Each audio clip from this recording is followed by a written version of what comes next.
जय हिंद। आज हम पढ़ने वाले हैं structural organisation in animal chapter के, जो कि बायोलॉजी का चैप्टर है क्लास 11 का। इसमें हम एपिथीलियम के बारे में पढ़ चुके हैं, उसका थोड़ा सा पार्ट उसी में हम आगे पढ़ेंगे अब कि एपिथीलियम को स्ट्रक्चर के बेसिस पर डिवाइड किया जाता है, तो वो कैसे किया जाता है। तो सबसे पहले हम एपिथीलियम हेडिंग डालते हैं। एपिथीलियम को स्ट्रक्चर के बेसिस पे 2 पार्ट में डिवाइड किया गया है, that is simple and compound. Simple, इसको सिंपल एपिथीलियम बोलेंगे, और दूसरा compound epithelium. Compound epithelium. Simple और कंपाउंड एपिथीलियम में क्या होता है कि जो एपिथीलियम की लेयर होती हैं वो ज़्यादा होती हैं या कम होती हैं। जैसे सिंपल है, एक बेसमेंट है, ये बेस है, बेस के ऊपर अगर सिंगल लेयर पाई जा रही है सेल की सिंगल लेयर पाई जा रही है, तो ये है सिंपल एपिथीलियम टिश्यू। और अगर वहीं पे कंपाउंड में मल्टीपल लेयर्स पाई जाती हैं, जैसे फॉर एग्जांपल एक ये लेयर हो गई, हर लेयर में न्यूक्लियस होगा सर्कुलर, ठीक है, वो अभी हम आगे पढ़ेंगे क्योंकि इसमें भी कई सारे क्लासिफिकेशंस हैं। इसके ऊपर भी और लेयर होती है,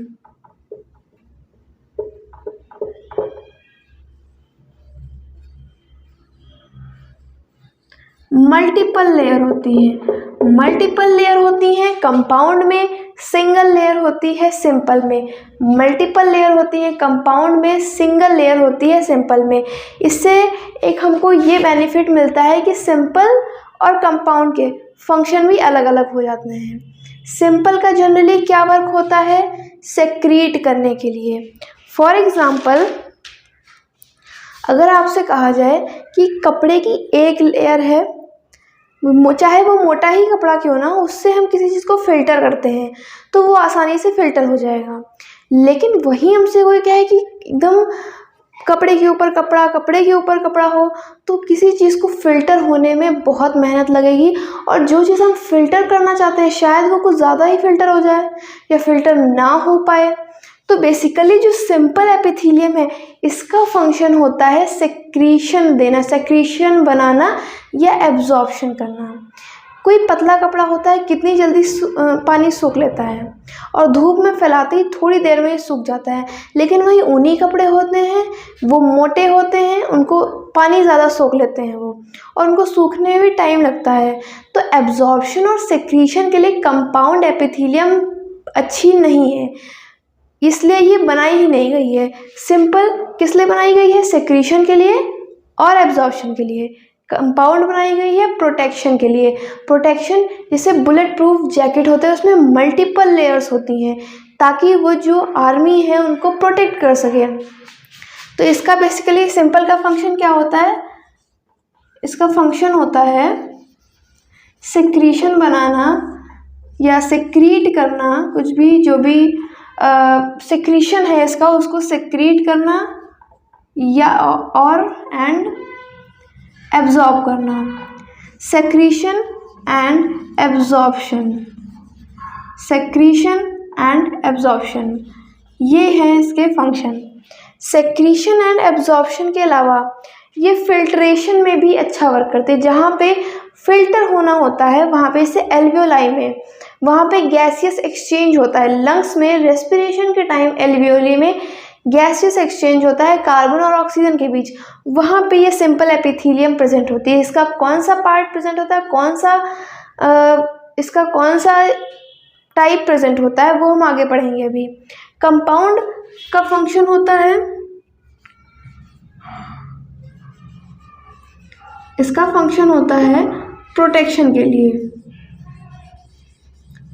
जितनी ज़्यादा लेयर होंगी उतना ज़्यादा ये अच्छे से प्रोटेक्ट करेगा। प्रोटेक्ट करता है कंपाउंड और फिल्टर, सेक्रीट या एब्जॉर्ब करता है सिंपल। अब हम देखते हैं कि सिंपल और कंपाउंड में आगे कौन कौन से क्लासिफिकेशंस हैं।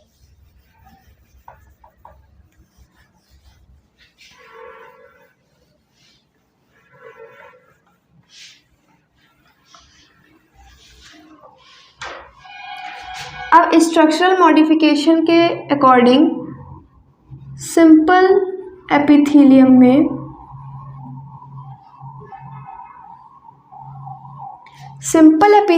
के फर्दर 3 टाइप होते हैं। कौन कौन से?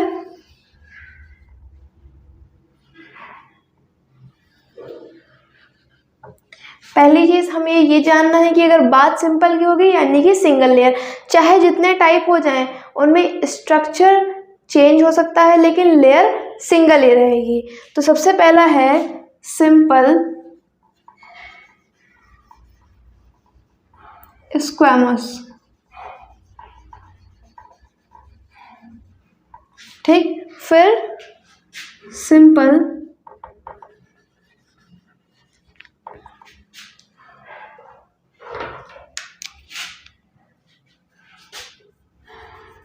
क्यूबॉइडल,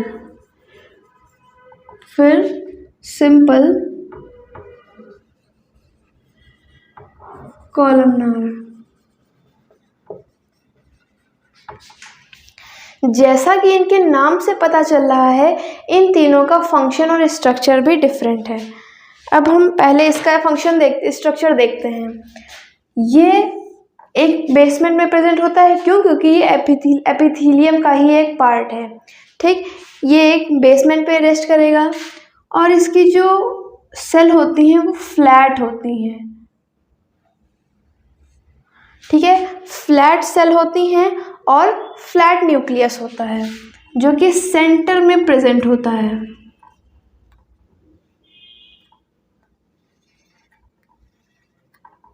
और सेंटर के पार्ट को थिक बनाता है। इसको हम एक जूम करके दिखा रहे हैं। जैसे ये यहाँ पे न्यूक्लियस प्रेजेंट होता है और बाकी किनारे का पोर्शन जो होता है वो दबा हुआ होता है, ठीक है। इसका अगर हम ओवरव्यू लें तो ये कुछ इर्रेगुलर बाउंड्रीज होती हैं इसकी।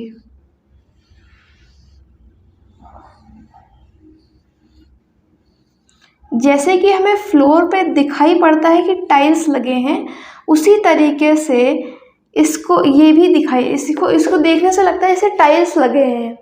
ज़मीन में टाइल लगे होते हैं एक एक करके, वैसे ही फ्लैट सेल भी होती हैं, इसीलिए इसको पेवमेंट मेम्ब्रेन भी बोलते हैं। पेवमेंट मेम्ब्रेन ये जो, जैसे कि आप इसका अगर एग्जांपल लें तो जैसे गुथा हुआ आटा होता है, उसका थोड़ा सा हम ले लें, अगर उसको थोड़ा और गोल गोल करके दबा दें तो न्यूक्लियस इसका वैसे ही हो जाएगा। और उसके ऊपर अगर हम कोई पॉलीथीन रख दें या पॉलीथीन रख दें थोड़ी देर के लिए, तो जैसा स्ट्रक्चर बन के आएगा सेम वैसा ही इसका स्ट्रक्चर होता है, ठीक। फिर हम देखते हैं कि इसकी पहली चीज़ हमने देख ली, इसकी इरेगुलर बाउंड्रीज होती हैं, फ्लैट होती है, न्यूक्लियस फ्लैट होता है और सेंटर में होता है, और इसको हम पेवमेंट मेम्ब्रेन भी बोलते हैं। अब हम इसका फंक्शन देखेंगे। फंक्शन क्या होता है सिंपल स्क्वैमस का?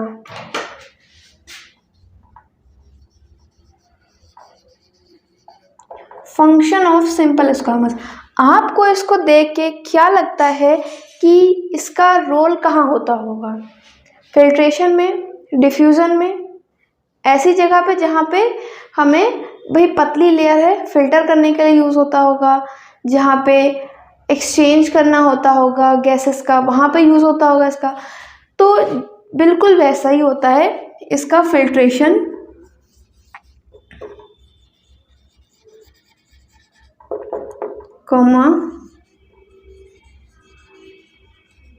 डिफ्यूजन हो गया, फिल्ट्रेशन डिफ्यूजन।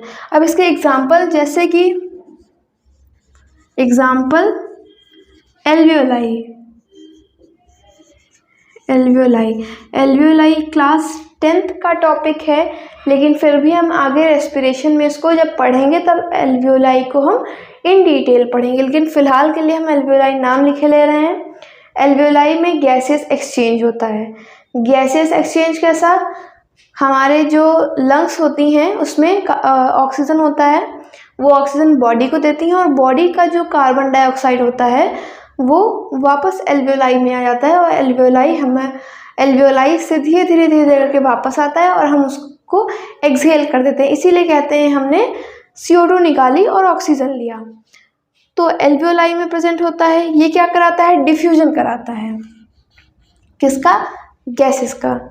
गैसेस का डिफ्यूजन कराता है एल्वियोलाई में। ब्लड वेसल्स में प्रेजेंट होता है। ब्लड वेसल्स भी 3 टाइप की होती हैं, artery, when, capillary. Artery, when, capillary. Artery, when, capillary. Artery, when thick होती है, लेकिन कैपिलरी बहुत ही ज़्यादा थिन होती है। ये थिक होती हैं, ये बहुत ही ज़्यादा थिन होती हैं। इनका काम क्या होता है कैपिलरीज का? वो हमने ब्लड के पढ़ चुके हैं, लेकिन फिर भी हम एक बार देख ले रहे हैं। कैपिलरीज ऑर्गन्स के अंदर जाके न्यूट्रिएंट्स की सप्लाई करती हैं और ये आर्टरी, वेन पूरी बॉडी में फैली हुई होती हैं। आर्टरी, वेन, कैपिलरी में भी जो लेयर पाई जाती है जिस टिश्यू की, वो होती है सिंपल स्क्वैमस, और इसमें जो लेयर पाई जाती है उसको बोलते हैं एंडोथीलियम। एंडोथीलियम बोलते हैं। यहाँ पे इसके अंदर ऐसे लेयर पाई जाती है, जैसे ये है, ये आर्टरी हमने जूम किया हुआ है, इसको ऐसे लेयर पाई जाती है। यहाँ पे ऐसे लेयर पाई जाती है और इसमें भी न्यूक्लियस होता है। तो यहाँ पे ये सिंपल स्क्वैमस ही है जो इन आर्टरीज में पाया जा रहा है, लेकिन हमने यहाँ इसको एक स्पेशल नाम दे दिया, दैट इज एंडोथीलियम। तो यहाँ पे हमारा सिंपल स्क्वैमस कंप्लीट होता है। अब हम देखेंगे सिंपल क्यूबॉइडल के बारे में। सिंपल क्यूबॉइडल, क्यूबॉइड वर्ड से कुछ याद आ रहा है, क्यूब शेप का होगा, क्यूबॉइड है, सिंपल क्यूबॉइडल है, ज़्यादा लेयर नहीं होंगी। तो जैसा नाम से लग रहा है ठीक ये वैसा ही होता है। ये क्यूब है, क्यूबॉइड शेप की होती है।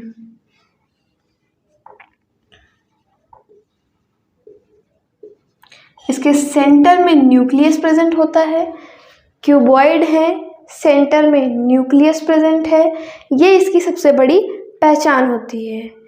दूसरी चीज़, इसका जो न्यूक्लियस होता है वो राउंड होता है।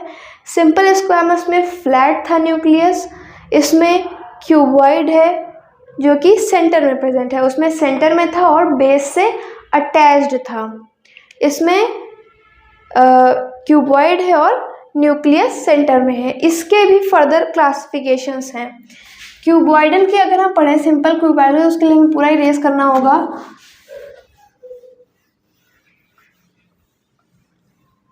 सिंपल क्यूबॉइडल,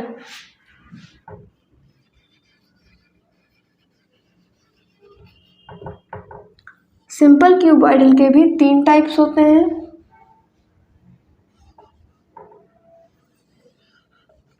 सिंपल क्यूबॉइडल के 3 टाइप होते हैं। सिंपल क्यूबॉइडल एपिथेलियम, वो एज यूजुअल जैसा मैंने अभी डायग्राम दिखाया ठीक वैसा ही होता है। दूसरा ब्रश बॉर्डर्ड सिंपल क्यूबॉइडल, और तीसरा होता है सिलिएटेड सिंपल क्यूबॉइडल एपिथेलियम। तो लिख लेते हैं हम एक बार, simple cuboidal,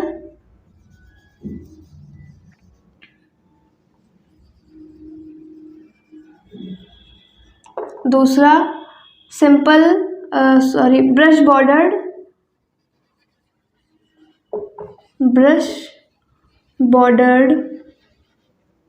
cuboidal, brush bordered cuboidal,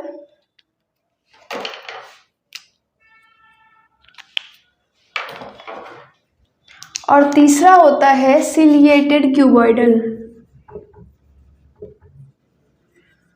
ciliated cuboidal epithelium, brush bordered cuboidal epithelium, simple cuboidal epithelium. ई से हमने शॉर्ट फॉर्म में लिख दिया यहाँ पे मैंने, क्योंकि बहुत लंबा फिर बोर्ड कवर करेगा, ज़्यादा स्पेस कवर करेगा, हम आगे नहीं पढ़ पाएंगे। तो सिंपल क्यूबॉइडल का जैसा कि डायग्राम होता है, मैंने भी बताया, क्यूब होते हैं और सेंटर में एक सर्कुलर न्यूक्लियस प्रेजेंट होता है। इसके ऊपर कोई मॉडिफिकेशन नहीं पाई जाती है।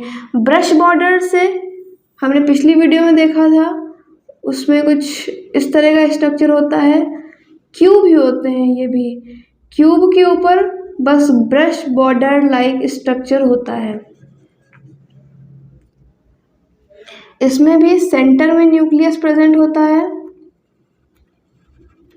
ठीक, सिलिएटेड क्यूबॉइडल में क्या होता है कि ये दिखने में तो ऐसे ही होते हैं, लेकिन इनके ऊपर एक मॉडिफिकेशन होता है, स्ट्रक्चरल मॉडिफिकेशन। क्यूब है ये, इनके ऊपर सीलिया प्रेजेंट होती है। सीलिया क्या होती है? हेयर लाइक स्ट्रक्चर, हेयर या थ्रेड लाइक स्ट्रक्चर जिसे हम कहते हैं। इन तीनों के फंक्शन अलग हो जाते हैं। क्यों? क्योंकि इन तीनों के स्ट्रक्चर अलग अलग हैं। ठीक है, ये सिंपल क्यूबॉइडल का स्ट्रक्चर प्लेन होता है, प्लेन सरफेस होती है, फ्री सरफेस होती है, कोई भी इसमें मॉडिफिकेशन नहीं होती है। वहीं ब्रश बॉर्डर्ड क्यूबॉइडल में ऊपर स्ट्रक्चर बना होता है माइक्रोविलाइज, इनको माइक्रोविलाइज बोलते हैं। ये जो ऐसे ऐसे स्ट्रक्चर होते हैं इनको हम माइक्रोविलाइज बोलते हैं। और जिनमें सीलिया यानी कि थ्रेड या हेयर लाइक स्ट्रक्चर प्रेजेंट होते हैं उनको हम सिलिएटेड बोलते हैं। तो इनका जनरली फंक्शन क्या होता है? इनका सेक्रीशन और एब्जॉर्प्शन में फंक्शन होता है। या तो ये सेक्रीट करती हैं कुछ, सेक्रीशन कॉमा एब्जॉर्प्शन, सेक्रीशन या फिर एब्जॉर्प्शन इनकी फ्री सरफेस होती है। ये सेक्रेट करती हैं, एब्जॉर्ब कर सकती हैं या ऐसे ही फिल्टर करने का काम ये आती हैं। ब्रश बॉर्डर क्यूबॉइडल में इनका भी सेम काम होता है, सेक्रीशन, सेक्रीशन एंड एब्जॉर्प्शन। अब जो मेन है इन दोनों से हटके इसका काम होता है, ना तो सेक्रीशन में वर्क करती है ना एब्जॉर्प्शन में, इसका होता है लोकोमोशन में। लोकोमोशन या मूवमेंट बोल सकते हैं। अच्छा, लोकोमोशन और मूवमेंट में फ़र्क क्या होता है? लोकोमोशन मैंने यहाँ से यहाँ चला, ये हम चल रहे हैं, ये मेरा लोकोमोशन हो रहा है। जहाँ पे जैसे हम यहाँ से यहाँ आ गए, ये हमारी जो प्लेस है वो चेंज हो गई। लेकिन अगर हमने हाथों का मूवमेंट करें या अपनी गर्दन को हिलाएं तो ये मूवमेंट है। चल के यहाँ से यहाँ आ जाए हम, ये लोकोमोशन है। हाथ पैर का मूवमेंट करें, ये मूवमेंट होता है। तो ये लोकोमोशन में हेल्प करता है। ये दोनों का काम होता है सेक्रीशन एंड एब्जॉर्प्शन। इनकी फ्री सरफेस पे सीलिया प्रेजेंट होती हैं, इनकी फ्री सरफेस पे माइक्रोविलाइज प्रेजेंट होती हैं और इनकी फ्री सरफेस फ्री होती है, कुछ भी प्रेजेंट नहीं होता है। इनका कहाँ ये पाई जाती हैं? मार्कर नहीं चल रहा आज, बात नहीं। थायराइड ग्लैंड में पाए जाते हैं। क्यों? क्योंकि यहाँ पे सेक्रीशन हो रहा है, एब्जॉर्प्शन हो रहा है। डीसीटी, डिस्टल कॉन्वोल्यूटेड ट्यूब्यूल, ये नेफ्रॉन में पाया जाता है। डिस्टल कॉन्वोल्यूटेड ट्यूब्यूल फॉलिकल्स में, फॉलिकल्स कह सकते हैं सेल्स पाई जाती हैं ओवरी में, ये वही फॉलिकल्स हैं। इसको एक हार्मोन कंट्रोल करता है, फॉलिकल स्टिमुलेटिंग हार्मोन, वो हमने पढ़ा है पिट्यूटरी ग्लैंड में। हम पहले वीडियो में पढ़ चुके हैं इसके बारे में। और इसका गोनैड्स में, इन सब चीज़ों में ये प्रेजेंट होती है, क्योंकि यहाँ पे इसका वर्क हो रहा है सेक्रीशन और एब्जॉर्प्शन का। यहाँ पे कहाँ प्रेजेंट होती है? पीसीटी, प्रॉक्सिमल कन्वोल्यूटेड ट्यूब्यूल, ये भी नेफ्रॉन में पाई जाती है। नेफ्रॉन में डीसीटी यानी कि डिस्टल कॉन्वोल्यूटेड ट्यूब्यूल और पीसीटी प्रॉक्सिमल कॉन्वोल्यूटेड ट्यूब्यूल दोनों पाई जाती हैं। और सिलिएटेड क्यूबॉइडल ये पाई जाती है ब्रोंक्यूल्स में। अब ब्रोंक्यूल्स कहाँ प्रेजेंट होती हैं? लंग्स में। और ब्रोंक्यूल्स में क्या कराती है? म्यूकस का मूवमेंट ऑफ म्यूकस या म्यूकस मूवमेंट लंग्स में प्रेजेंट होती है। ये लंग्स बोला है। ब्रोंक्यूल्स डिवीजन होता है, ट्रैकिया का फर्दर डिवीजन होता है आगे चल के, उसको बोलते हैं ब्रोंक्यूल्स। ब्रोंक्यूल्स में मूवमेंट, म्यूकस का मूवमेंट कराती है सिलिएटेड क्यूबॉइडल एपिथेलियम। क्यों? क्योंकि इसका फंक्शन होता है मूवमेंट का। यहाँ पे हो गया सिंपल क्यूबॉइडल। अब हम देखेंगे सिंपल कॉलमनार के बारे में। सिंपल स्क्वैमस के कोई भी फर्दर डिवीजन नहीं होते हैं, सिंपल क्यूबॉइडल के होते हैं, वो हम पढ़ चुके हैं। और अब हम पढ़ने जा रहे हैं सिंपल कॉलमनार के। तो सिंपल कॉलमनार के हम फर्दर डिविजन्स को पढ़ेंगे। सिंपल कॉलमनार एपिथेलियम, ये 3 पार्ट्स में डिवाइड होती हैं।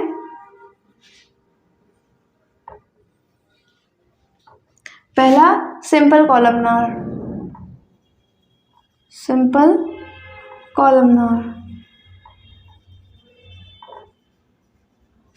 दूसरी brush bordered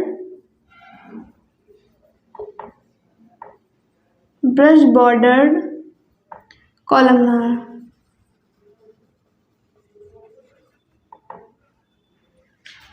simple columnar, brush border columnar और सिलिएटेड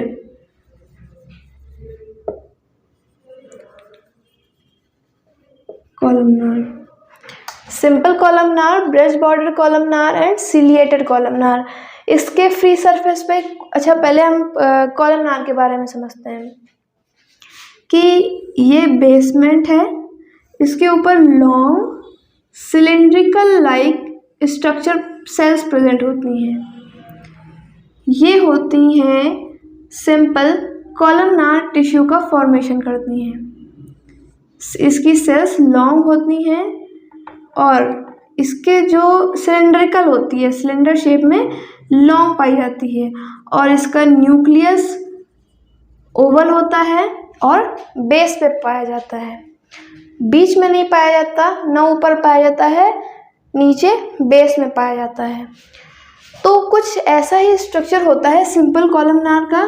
इसकी भी लॉन्ग होती हैं, इसकी सेल्स लॉन्ग होती हैं और ओवल शेप का न्यूक्लियस बेसमेंट में प्रेजेंट होता है। ठीक। और ब्रश बॉर्डर कॉलमनार में ये बेसमेंट है, बेसमेंट के ऊपर लॉन्ग सिलिंड्रिकल लाइक स्ट्रक्चर है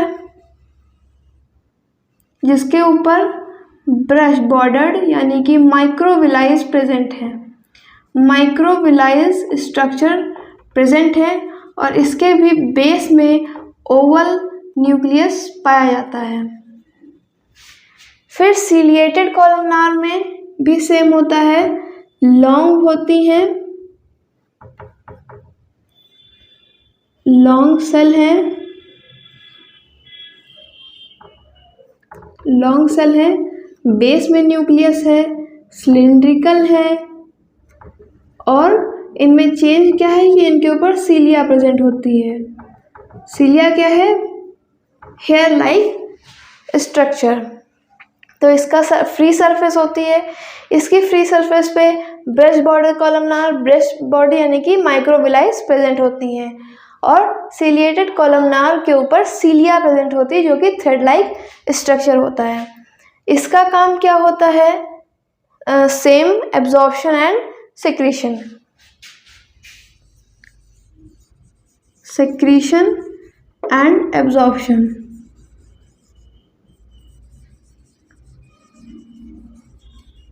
सिक्रीशन एंड एब्जॉर्प्शन में इसका रोल होता है। ब्रेस्ट बॉर्डर कॉलमनार में भी सेम होता है, secretion and absorption, secretion and absorption.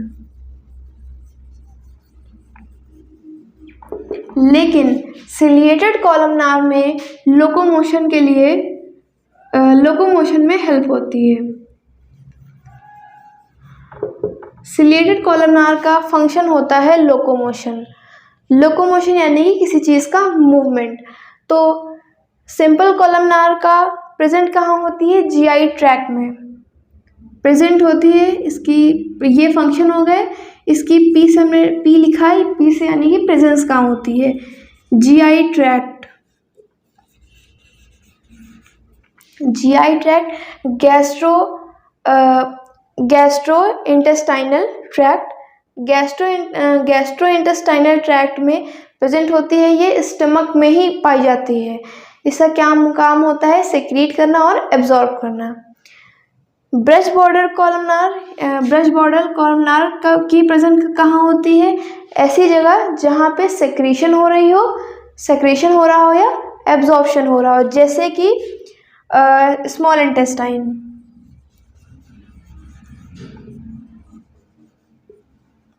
अब स्मॉल इंटेस्टाइन में क्या होता है? वहाँ पे भी ग्लैंड्स प्रेजेंट होती हैं, वो सेक्रीट कर रही होती एंजाइम्स। कई सारे स्मॉल इंटेस्टाइन में एंजाइम सेक्रीट होते हैं जो फूड के डाइजेशन के लिए ज़रूरी होते हैं। फिर सिलिएटेड कॉलमनार में इसका फंक्शन, इसकी प्रेजेंस कहाँ होती है?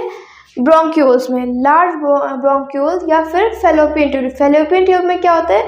ओवरीज, जैसे कि ये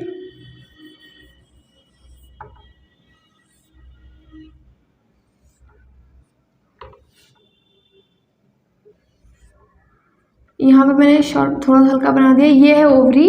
ओवरी से कोई ओवम निकला तो उसको यहाँ पे सिलिएटेड कॉलमनार प्रेजेंट होते हैं। ये इसका मूवमेंट यूनि डायरेक्शन में कराती है। सिलिया यूनि डायरेक्शनल मूवमेंट कराती है। इसका बैक मूवमेंट नहीं हो सकता।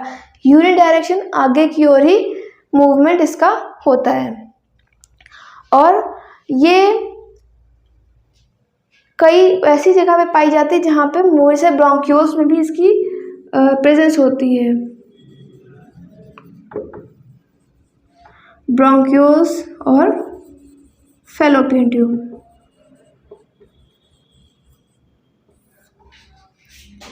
और स्मॉल इंटेस्टाइन के अलावा इसमें एग्जाम्पल हो सकता है गॉबलेट सेल।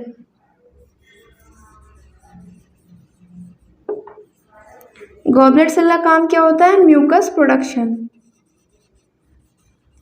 म्यूकस प्रोडक्शन कहाँ होता है? म्यूकस प्रोडक्शन होता है स्टमक में। जो स्टमक होता है उसकी इनर लाइनिंग को HCl से बचाने के लिए म्यूकस की लाइनिंग उसके ऊपर लगी होती है, जिसकी वजह से स्टमक हमारा प्रोटेक्टेड रहता है HCl से। HCl फूड को डाइजेस्ट कराता है और वो फूड को ही डाइजेस्ट कराए और स्टमक को कोई हार्म ना करे। इस वजह से गॉबलेट सेल म्यूकस रिलीज करती हैं जो कि इनर वॉल पे लग जाता है स्टमक की, और वो HCl से उसको प्रोटेक्ट करता है। तो ये हो गया सिंपल कॉलमनार। फिर इसके बाद हम पढ़ेंगे ग्लैंडुलर एपिथेलियम के बारे में। फिलहाल आज की वीडियो के लिए इतना ही।